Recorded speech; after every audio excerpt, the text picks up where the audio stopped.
नमस्कार मित्रों, आइए संस्कृति धर्म यात्रा यूट्यूब चैनल पर आप सभी मित्रों का हार्दिक स्वागत है।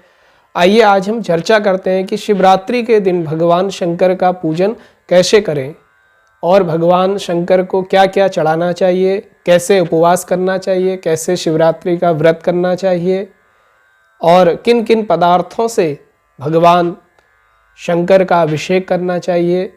तो शिव पूजन की, शिवरात्रि पूजन की समस्त जानकारी आपको इस वीडियो में प्राप्त होगी, तो आप इस वीडियो को पूरा अवश्य देखिएगा। अगर आपने संस्कृति धर्म यात्रा यूट्यूब चैनल सब्सक्राइब नहीं किया है तो आप इस चैनल को सब्सक्राइब कीजिएगा, क्योंकि इस चैनल के माध्यम से आपको बहुत सी जानकारियाँ, बहुत सी ऐसी वीडियो प्राप्त होंगी।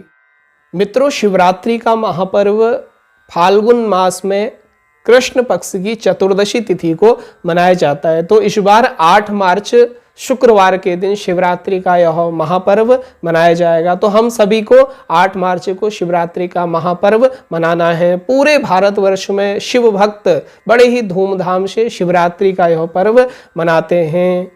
मान्यता है कि भगवान शंकर निराकार रूप से साकार रूप में इस दिन प्रकट हुए थे, यानी कि लिंग रूप में प्रकट हुए थे और सबसे पहले ब्रह्मा और विष्णु ने भगवान शंकर का पूजन किया। तो तभी से हम लोग भी भगवान शंकर का लिंग रूप में पूजन करते हैं, अभिषेक करते हैं। बहुत सी मान्यताएं हैं कि भगवान शंकर का विवाह पार्वती के साथ इसी तिथि को हुआ था। तो कुछ लोग शिव विवाह के रूप में भी शिवरात्रि का यह महापर्व मनाते हैं। शिवरात्रि का व्रत हमें अवश्य करना चाहिए, क्योंकि यह व्रतों का राजा है। व्रतराज कहा गया है इसको। शिव पुराण में शिवरात्रि के व्रत को व्रतराज कहा गया है। अगर कोई साल भर तक कोई भी व्रत नहीं करता है तो शिवरात्रि का व्रत करने से संपूर्ण फल प्राप्त, उसको संपूर्ण व्रतों का फल प्राप्त होता है। तो इस शिवरात्रि का व्रत हमें अवश्य करना चाहिए। तो हम सभी को शिवरात्रि का व्रत अवश्य करना चाहिए। आइए जानते हैं कि शिवरात्रि के दिन भगवान शंकर का पूजन हमें कैसे करना चाहिए, कैसे शिवरात्रि का व्रत करना चाहिए। तो मित्रों, हमें शिवरात्रि का व्रत पूरे दिन भी करना है और रात को भी करना है, क्योंकि रात्रि का विशेष महत्व है शिवरात्रि के दिन, क्योंकि हम दिन भर व्रत करते हैं और शाम को भोजन करते हैं। तो शिवरात्रि के दिन हमें पूरे 24 घंटे व्रत करना है। दिन में भी व्रत करना है और रात्रि को भी व्रत करना है। दूसरे दिन हमें व्रत का पारायण करना है। भोजन हमें दूसरे दिन ही करना चाहिए, क्योंकि शिवरात्रि के दिन भोजन का निषेध माना गया है। शिवरात्रि के दिन भोजन का निषेध माना गया है। तो हमें शिवरात्रि के दिन भोजन नहीं करना है, हमें शाम को फलाहार करना है। फलाहार करने के बाद भगवान शंकर का चारों प्रहरों का पूजन करना है, क्योंकि दिन में तो हम भगवान का खूब पूजन करते हैं, लेकिन रात्रि को भी 4 प्रहर का पूजन बहुत ही विशेष फलदायी बताया गया है। क्योंकि एक बार एक व्याध ने भी अज्ञानवश भगवान शंकर का 4 प्रहर का पूजन किया, तो उसे अनंत फल प्राप्त हुआ। भगवान शंकर ने स्वयं अपने दर्शन उस व्याध को दिए। तो इसी प्रकार हमें 4 प्रहरों का पूजन करना है। 4 प्रहर होते हैं, जैसे 6 बजे से लेकर 9 बजे तक प्रथम प्रहर, 9 बजे से 12 बजे तक दूसरा प्रहर, 12 बजे से 3 बजे तक तीसरा प्रहर और 3 बजे से 6 बजे तक चौथा प्रहर। इस प्रकार हमें 4 प्रहरों में भगवान शंकर का पूजन करना चाहिए। तो हमें शिवरात्रि के दिन प्रातःकाल उठ करके उपवास करना है, व्रत लेना है और ब्रह्म मुहूर्त में उठ करके पहले अपने तन को पवित्र करने के लिए स्नान करना है। स्नान करने के पश्चात हमें शुद्ध और साफ वस्त्र धारण करने हैं और वस्त्र धारण करने के पश्चात हमें अपनी नित्य क्रिया करनी है। जैसे हम देवी देवताओं का पूजन नित्य करते हैं, उन देवी देवताओं का पूजन करने के पश्चात फिर हमें भगवान शंकर का पूजन करना है। अगर आपके घर में शिवलिंग है तो आप अपने घर में ही भगवान शंकर का पूजन करें, और अगर शिवलिंग घर में नहीं है तो आप आसपास देवालय में जाकर भी भगवान शंकर का पूजन कर सकते हैं। तो इस प्रकार आपने शिवरात्रि के दिन अपने घर में या देवालय में भगवान शंकर का पूजन करना है। सर्वप्रथम आपने भस्म धारण करनी है, क्योंकि भस्म धारण और रुद्राक्ष धारण शिव पूजा में अवश्य करनी चाहिए। बिना भस्म त्रिपुंडेन विना रुद्राक्ष मालया पूजितोपि महादेव न तस्यात् फलप्रद। अगर आपने भस्म धारण नहीं किया है और रुद्राक्ष धारण नहीं किया है तो आपको शिव पूजन का कोई भी फल नहीं मिलेगा।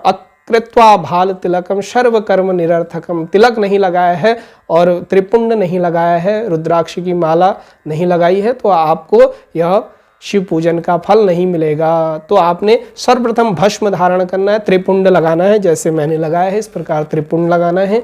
और उसके पश्चात रुद्राक्ष की माला धारण करनी है। और उसके पश्चात फिर आपने अपने मंदिर में बैठ करके भगवान शंकर का पूजन करना है। सभी देवी देवताओं को प्रणाम करते हुए, भगवान गणेश जी को प्रणाम करते हुए, माता पार्वती को प्रणाम, शिव जी के सभी गणों को प्रणाम करके हमने भगवान शंकर को प्रणाम करने के पश्चात फिर हमने भगवान का अभिषेक करना है। सर्वप्रथम भगवान का आवाहन करना है, फिर भगवान को जल से स्नान कराना है। उसके पश्चात फिर अलग अलग द्रव्यों से स्नान कराना चाहिए। सर्वप्रथम दूध से स्नान कराना चाहिए, उसके बाद दही से स्नान कराना चाहिए, फिर घी से स्नान, फिर शहद से स्नान, फिर शर्करा से स्नान, अनेक पदार्थों से भगवान शंकर का अभिषेक करना चाहिए। तो अगर आपके पास अन्य पदार्थ नहीं है तो आप जल से भी भगवान शंकर का अभिषेक कर सकते हैं, क्योंकि जलधारा प्रिय शिव। तो भगवान शिव को जलधारा बहुत ही प्रिय है। तो आप अपने जल में थोड़ा तिल मिला करके, थोड़ा शर्करा मिला करके, चीनी मिला करके भगवान शंकर का अभिषेक कर सकते हैं। ओम नमः शिवाय इस मंत्र से आप निरंतर भगवान शंकर का अभिषेक करें। खूब अभिषेक भगवान शंकर का शिवरात्रि के दिन करें। और अभिषेक करने के पश्चात फिर हमने भगवान शंकर को साफ जल से स्नान कराकर उन्हें पोंछ करके फिर हमने उनमें इत्र लगाना है। अगर आपके पास इत्र है तो इत्र का लेपन कीजिए। फिर भगवान को जनेऊ पहनाइए, वस्त्र पहनाइए। वस्त्र पहनाने के पश्चात फिर त्रिपुंड लगाना है। जैसे पहले हमने त्रिपुंड लगाया था चंदन से, इसी प्रकार त्रिपुंड भगवान शंकर के 3 अंगुलियों से लगाना है। और फिर उसमें चंदन का टीका लगाना है। और उसके पश्चात फिर भगवान को बिल्व पत्र चढ़ाने हैं। बिल्व पत्र चढ़ाना बहुत ही फलदायी माना गया है। भगवान शंकर को बिल्व पत्र बहुत ही प्रिय है। तो बिल्व पत्र भगवान शंकर को अर्पण करने हैं।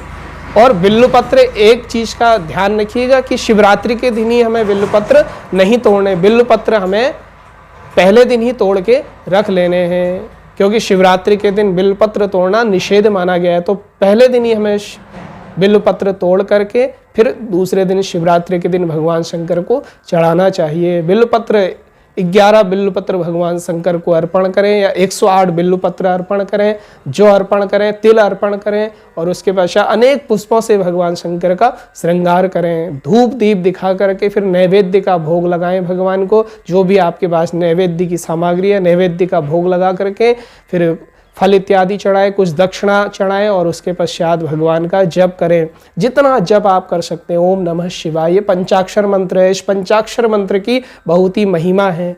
तो हमने पंचाक्षर मंत्र का निरंतर हो सके तो दिन भर और रात भर भगवान के पंचाक्षर मंत्र का जप करना है। विशेष फलदायी है ओम नमः शिवाय मंत्र का। जब हमने शिवरात्रि के दिन निरंतर, अगर हम कुछ काम भी कर रहे हैं, कहीं जा भी रहे हैं, तो ओम नमः शिवाय मंत्र का जब हमें निरंतर करना है। तो जप करने के पश्चात भगवान को जप अर्पण करके फिर भगवान का आरती करनी है, भगवान की आरती करनी है, निराजन करना है। और उसके बाद भगवान की निराजन करने के पश्चात फिर भगवान की परिक्रमा करनी है। भगवान शिव की आधी परिक्रमा होती है, तो कुछ लोग 1.5 परिक्रमा करते हैं, इसमें एक माँ पार्वती की हो जाती है और आधी शिव जी की। तो भगवान शंकर और पार्वती की 1.5 परिक्रमा करें और उसके पश्चात भगवान को प्रणाम करें। फिर शिवरात्रि के दिन आप अपने आसपास के देवालयों में, मंदिरों में जाएं और वहाँ भगवान का दर्शन करें, पूजन करें, भगवान को जल चढ़ाएं। जैसा पूजन आपको सुगम लगे उस प्रकार का पूजन आप शिवरात्रि के दिन कर सकते हैं। और उसके बाद रात्रि को भी भगवान का पूजन हमें अवश्य करना चाहिए, क्योंकि रात्रि में हम लोग भगवान का पूजन नहीं करते हैं। रात्रि को हमें शाम के समय कुछ फलाहार लेकर के भगवान शंकर का पूजन करना चाहिए। चारों प्रहरों का पूजन विशेष फलदायी है। तो 4 प्रहरों में जो भगवान शंकर का पूजन करता है तो भगवान शंकर की कृपा उस भक्त के ऊपर हो जाती है। अनंत फल शिवरात्रि के पूजन का उसे मिलता है। 4 प्रहरों का पूजन आपको अवश्य करना चाहिए। एक व्याध ने भी भगवान शंकर का अज्ञानवश पूजन किया था। अगर हम भक्ति भाव से ज्ञान पूर्वक भगवान का पूजन करेंगे तो हमें अनंत कृपा प्राप्त होगी। तो इसलिए इस प्रकार हमने शिवरात्रि का व्रत करना है और भगवान को खूब पदार्थ चढ़ाने, बिल्व पत्र चढ़ाने हैं। उस दिन भांग चढ़ानी है और धतूरा चढ़ाना है।